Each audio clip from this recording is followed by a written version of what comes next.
Hello everyone, here's what's up in San Bernardino for November 18th through November 24th, 2024.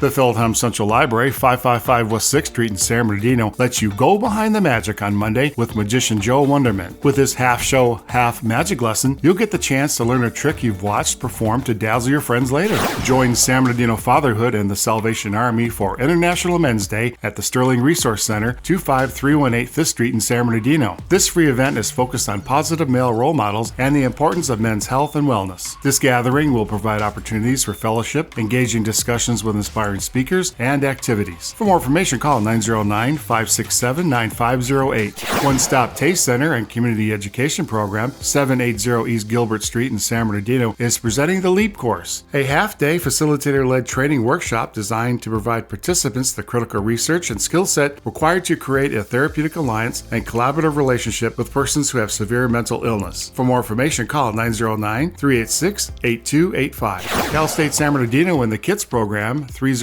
South K Street in San Bernardino, presents Science of Parenting classes, free for parents and caregivers living within the San Bernardino City Unified School District. This course assists parents and caregivers of young children in creating a nurturing, supportive, and language-rich environment to help promote school readiness. For more information, call 909-347-7313. DAV Chapter 12 San Bernardino, 2501 Pacifica Street, is proud to partner up with Feeding America, Wounded Warriors, Vet Center, and other organizations to present their annual turkey giveaway. It's happening 11 a.m. to 2 p.m. or while supplies last. For more information, call 909-571-5995. You and your pets are invited to the Humane Society of San Bernardino Valley's Winter Wonderland Walk and Santa Paws Pet Photos, presented by San Manuel Band of Mission Indians. It's happening at the Humane Society of San Bernardino Valley, 374 West Orange Show Road in San Bernardino. Elliot's Pet Emporium, 891 Southeast Street in San Bernardino, offers low-cost vaccinations for all dogs and cats on Sunday from 12:30 to 2 p.m. Offers include vaccination packages, microchips, physical exams, prescription flea control, fecal exams, diagnostic testing, and more. For more information, call 714-895-8600. And that's what's up in San Bernardino for November 18th through November 24th, 2024. If you have an event that you'd like us to highlight here, send an email to events@videop.com. And we'll see you next time. We'll let you know what's up San Bernardino.